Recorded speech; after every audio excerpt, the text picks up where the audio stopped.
Alappuzha beach വാർഡിൽ സ്ഥിരമായി നഗ്നതാ പ്രദർശനം നടത്തുന്ന ബന്ധുവായ യുവാവിനെ ചോദ്യം ചെയ്ത സ്ത്രീയുടെ കൈ തല്ലിയൊടിച്ചു. രണ്ടുപേരെ സൗത്ത് പോലീസ് അറസ്റ്റ് ചെയ്തു. ഷാജഹാനുണ്ട് വിശദാംശങ്ങളുമായി. ഷാജി, രണ്ടുപേരെ അറസ്റ്റ് ചെയ്തു എന്ന് പറയുമ്പോൾ ഈ നഗ്നതാ പ്രദർശനം നടത്തിയ യുവാവ് അടക്കം രണ്ടുപേരെയാണോ പോലീസ് അറസ്റ്റ് ചെയ്തിട്ടുള്ളത്?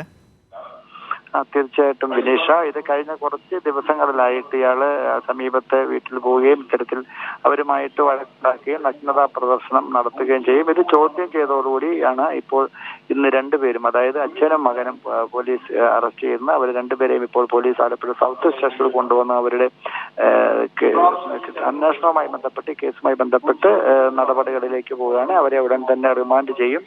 ഈ സ്ത്രീകൾ നൽകിയ പരാതിയുടെ അടിസ്ഥാനത്തിലാണ് ഇപ്പോൾ പോലീസ് കേസെടുത്തിരിക്കുന്നത്. ഈ നഗ്നതാ പ്രദർശനം നടത്തി ചോദ്യം ചെയ്യാനെത്തിയ സ്ത്രീയുടെ കൈ തല്ലി ഒടിക്കുകയും ചെയ്തു. ഇത്തരത്തിൽ ഈ സ്ഥിരം നിരന്തരമായിട്ട് അയൽവാസിയുമായിട്ട് വഴക്കുണ്ടാക്കുകയും ഇത്തരത്തിൽ നഗ്നതാ പ്രദർശനം നടത്തുകയും ചെയ്യുന്ന ഒരു സാഹചര്യത്തിലാണ് ഈ പെൺകുട്ടി ചോദ്യം ചെയ്യുകയും കൈ തല്ലി ഒടിക്കുന്ന ഒരു സാഹചര്യമുണ്ടായത്. രണ്ടുപേരും ഇപ്പോൾ അറസ്റ്റ് രേഖപ്പെടുത്തിയിരിക്കുകയാണ്. ഇവരെ ഉടൻ തന്നെ റിമാൻഡ് ചെയ്യും.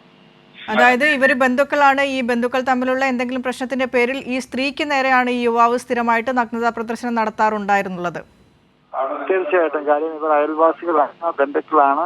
ഇവർ തമ്മിലുള്ള അയൽവക്കം തമ്മിലുള്ള ഒരു വഴക്കും അതിനുശേഷം ഇത്തരത്തിലുള്ള പ്രശ്നങ്ങളും നിരന്തരമായി ഉണ്ടാകുന്ന പ്രശ്നങ്ങളും നഗ്നതാ പ്രദർശനം മിക്കവാറും ദിവസങ്ങളിൽ ഇയാൾ നടത്താറുണ്ടായിരുന്നു എന്നുള്ളതാണ് പോലീസ് പറയുന്നത്. ഏറ്റവും ഒടുവിലായിട്ടാണ് ഇന്ന് ഇതുമായി ബന്ധപ്പെട്ട് ഇവർ പരാതി നൽകാൻ എത്തുകയും അത് ചോദ്യം ചെയ്യുകയും അതിനുശേഷം അവരുടെ മർദ്ദിക്കുകയും അവരെ ക്രൂരമായി മർദ്ദിക്കുകയും കൈതല്ലി ഓടിക്കുന്ന ഒരു സ്ഥിതിവിശേഷമുണ്ടായി. ഈ പരാതി അടിസ്ഥാനത്തിലാണ് പോലീസ് ഇപ്പോൾ അച്ഛനെയും മകനെയും കസ്റ്റഡിയിലെടുത്തിരിക്കുന്നത്. അവരുടെ അറസ്റ്റ് രേഖപ്പെടുത്തിക്കൊണ്ടിരിക്കുകയാണ്. അവരെ ഇന്ന് വൈകിട്ടോടെ റിമാൻഡ് ചെയ്യും. ശരി, ഷാജഹാനാണ് വിശദാംശങ്ങൾ പങ്കുവച്ചത്.